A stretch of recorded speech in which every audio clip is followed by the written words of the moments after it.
So good morning and welcome back to Why I Do What I Do. And today I'm privileged to have one of the UAE's leading sales gurus, Mr. Ramez Helou, who is also a very good friend of mine. Ramez, welcome, mate.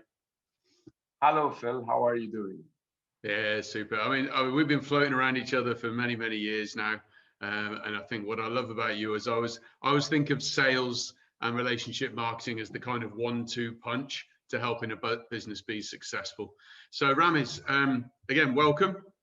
Thank you. Yeah, so as always, what I'd love to know really is, a little bit about what you do, but more importantly, why you do it. What drives you above and beyond just money? Hmm.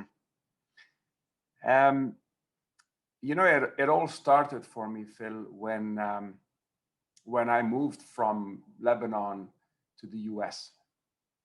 And I was French educated, so English was not my first, or was not a natural language for me. I was on the shy side, only would raise my hand in class when asked. And whenever I spoke, I used to stutter many, many years ago. Um, so at one point in time, I decided, you know what, I need to get a job. And I go out to find me an opportunity. I didn't know what I was actually looking for, but it just, came back home one day. I told my dad, I got a job as a marketing executive with an international marketing company. He looked at me, he goes, okay, son, what are you going to be selling? I looked back, I said, knives, kitchen knife. As a matter of fact, this is what I need. This is the type of kitchen knives that I sold, Cutco. And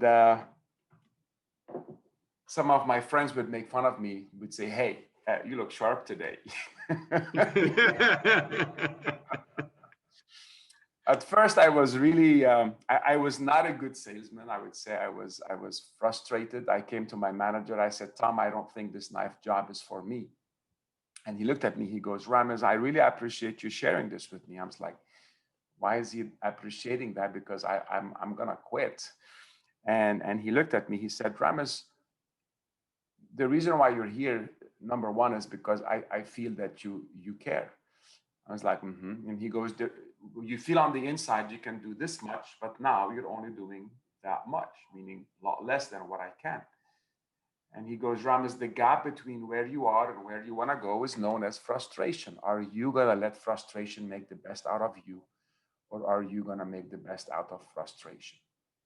When he said that to me, there was a sign behind his desk, and it said, winners never quit and quitters never win.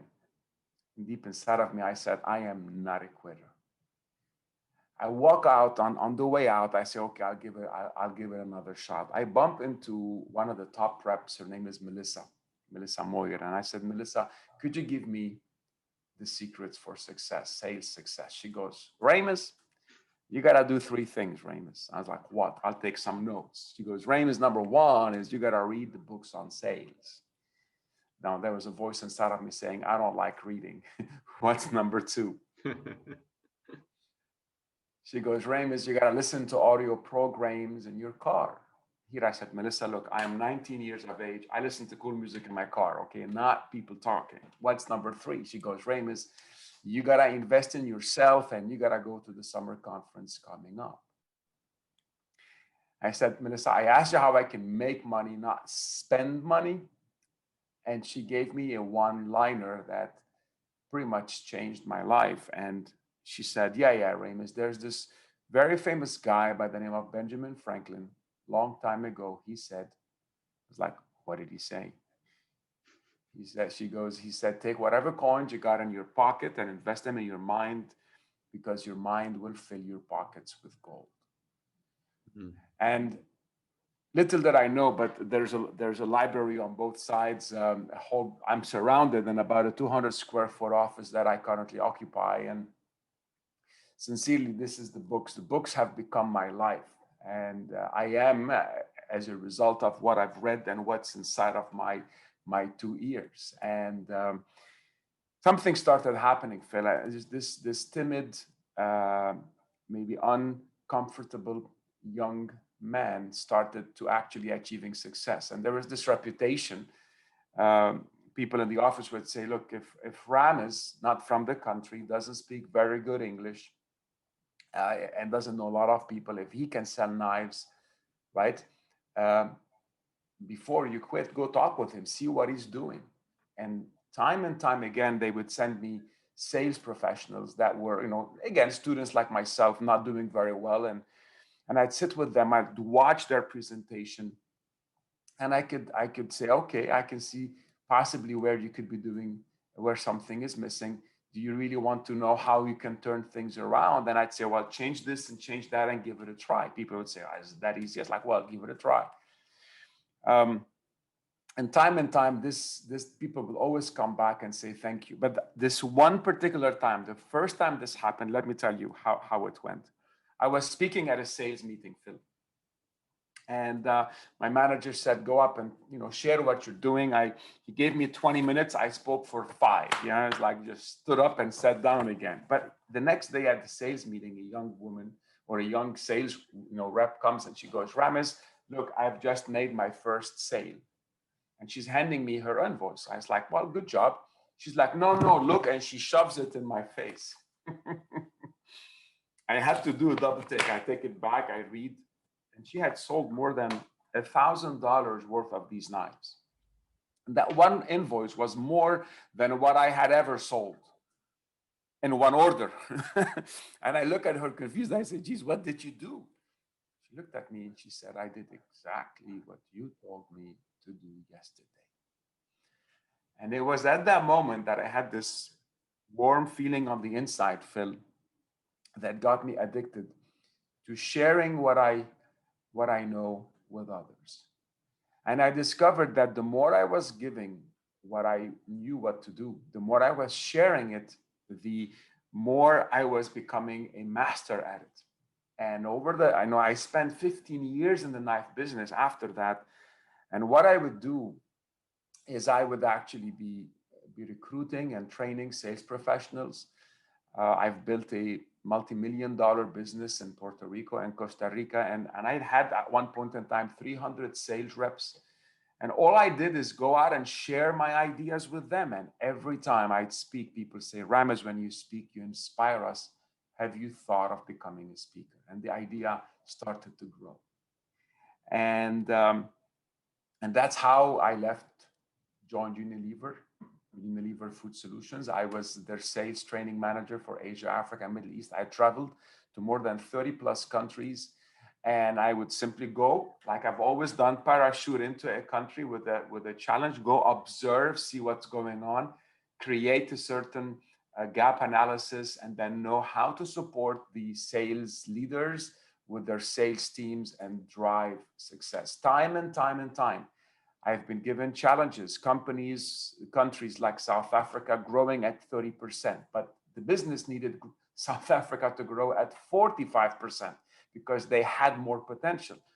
How do you go down and talk with a team already producing, succeeding, and make them see the potential? Well, I was blessed to go down and again, I would say, grab the attention, win the minds and hearts of the people, and show them that they can actually do a lot more than what they were doing.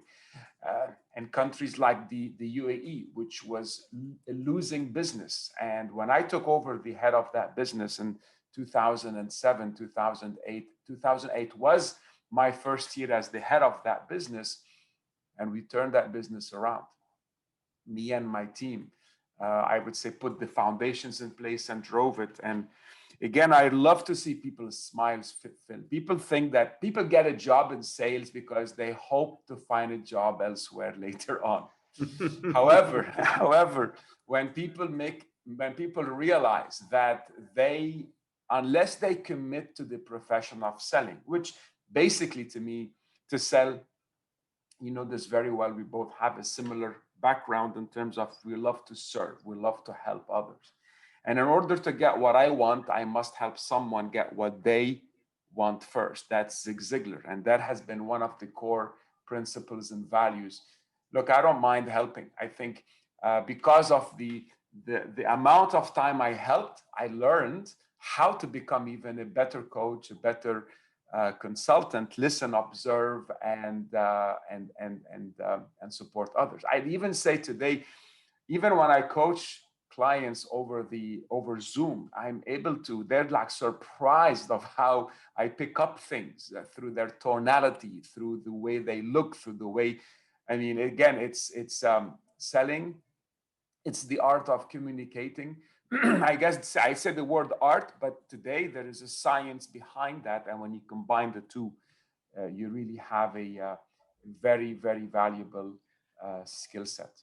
So here's a question for you. I remember many years ago, I was offered a job, and they didn't call me a salesperson. I was called an account manager, but ultimately I was a salesperson, and I had this really deep disgust, I suppose, at the thought that I'd been, because I had a degree, and in fact I had a master's, and I was like being asked to, in my mind, pick up a suitcase, knock on doors.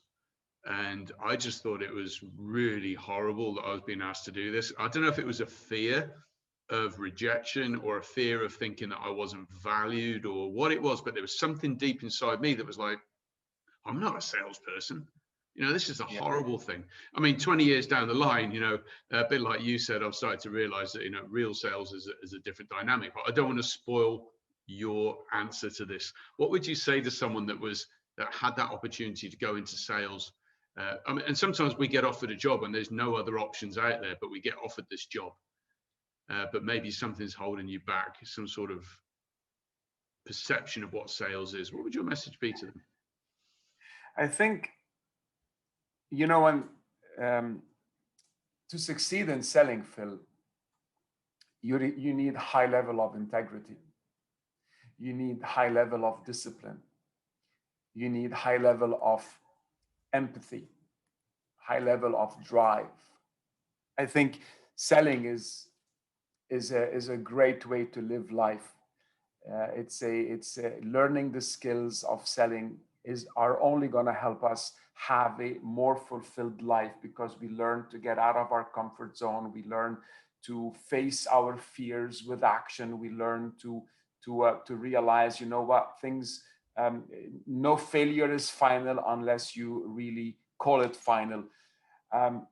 So I would simply say, the moment because of the previous, our predecessors in sales have spoiled it for us, have people taken advantage. I think the laws of influence by Robert Cialdini, these laws can be utilized in an ethical way or an unethical way. I think same can happen when you're selling.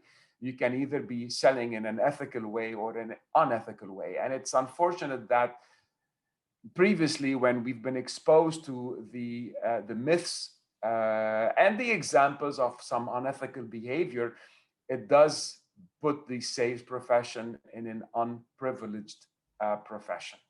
Yet today, I would have never been able. My wife asked me, Ramez, what's your secret to success in sales? I looked at her. I said, honesty. She said, what?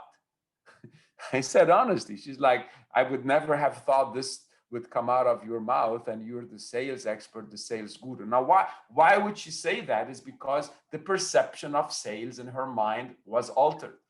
And anyway, she goes, that answer really, made me a little bit interested to see how far is this guy gonna go? But the good news is I asked her to marry me later, and she said yes. The best close ever. Well, that's the natural close. It was a natural thing. And, brilliant. Absolutely. Okay, mate. Well, look, just in terms of, because we've been going on for a while, and obviously this is so much powerful information.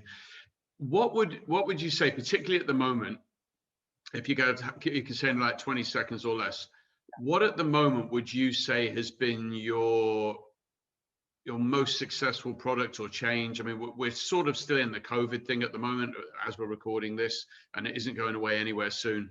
What would you say is the one thing that you've been able to offer to the market that's really made the most difference for you and for them? The one thing is what I call the coaching of sales behavior and building of successful sales habits. Everything we do in life, Phil, if we have to think about it, every time you drive a car, you have to go back to zero. It's like, oh my God, I'm too nervous, right? You'd never learn how to drive a car. And unfortunately, many people, when they are in front of customers, every time they're having an adventure with words, every time, oh my God, what do I say? How do I do it? And they're like really nervous. Now, again, I'm generalizing, and just to give a simple scenario, I'd say today there is lots. I'm training and developing Fortune 500 organizations, and to hear their salespeople tell me something like, "Oh my God, what you just said," the simple principle of in order to sell, you have to, what I call you have to plan. So you do your research, you identify customer needs. The more you plan and you sell, identify needs, the less you're going to negotiate. And many of these Fortune 500 companies, because they have big brands, they forget about the planning and selling. They go in, they say, let me just sell you my product. And they just want to go in a push type of a behavior. Now, yes, when you are a market leader, many of the players or many of the customers will succumb to your strength. But that creates a certain bitter feeling in someone's mouth that the moment a new competitor comes, they'll just want to get rid of you. And just seeing them realizing that it goes back to this principle: to sell is to serve. And I'll tell you, to change this behavior and to help them to live it out and get clear results, get clear ROI. A 600,000 dirham deal or a 600,000 dirham Saudi riyal, yearly contract as a result of one little subtle change. I mean, that is clear ROI. And being there with that client, supporting them, helping them to build those new behaviors, so now they have them to reap and reap and reap for the rest of the year and years to come.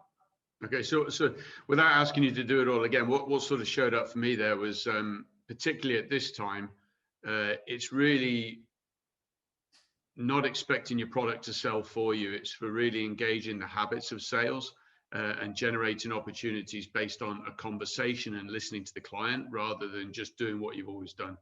And I think there's loads of companies that have been rather complacent for a long time, and now over the last couple of years they've really had to step up. So that's how I read what you said. COVID has surfaced a lot of the imperfections in the way people were selling before. Just because I can drive a car does not mean I can drive a Formula One car and win a race. Yeah, just because someone has sold in the past doesn't mean that when the change in the environment happens, they just keep using the same behaviors and skill. Actually, it is gonna backfire. So I think like selling is a mental sport. The more people practice, the more people get, how do professional athletes get better? Well, they practice their sports. How do dentists, how do heart surgeons get better? Well, they put in the hours. Well, how do sales professionals get better? Well, this is when they realize there are some foundations that need to be supported. And I work with clients, with teams to help build these foundations and help them sustain it after my time with them is gone. I think before we move on to the last one, just to sort of acknowledge what you were saying there, I worked for a number of companies in sales. Even though I said that I didn't enjoy it earlier on, I ended up doing it. And in each of those companies, from recruitment to exhibition stand sales to real estate, I ended up as a top salesperson. But the interesting thing is I'd never done sales training. And I remember attending one of your programs. Oh gosh, I mean, maybe, oh my gosh, Ramez, 8-9 years ago now. And I remember walking out thinking, why did nobody tell me this before? And even though I've been the top salesperson, I didn't know what I didn't know. And I can only imagine how much more I would have sold if someone had invested in me as an employee years before. But of course, those companies didn't invest in training. So which meant that they as companies were earning less And it's kind of that, continual circle. So anyway, look, mate, the most important question, and I know everyone's waiting for this one. If you were stuck on a desert island, and with the exception of your family, who would you want to be stuck with? Stuck. I don't like to be stuck. Okay, so maybe that's the answer coming on. I think I would be planning to have the team to get out of the island, all of us together. So I would, first of all, I would enjoy the island. I lived in Puerto Rico for 10 years, and but that is not a desert island. So I would say I would have an engineer, I would have a doctor, I would have a priest, I would have. Okay, so I'm going to stop you now because you're selling and getting more value for your money. So one person. One person. Who would you have? Just one person. Just one. Who would it be? That's a difficult one. It could be for interest. It could be to help you live. It could be to have a party. And you can be a little bit silly as well.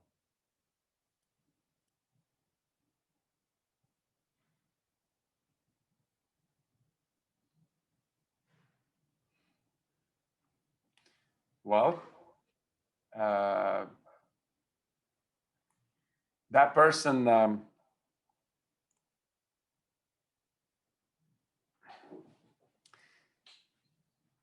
geez, one person. I would say,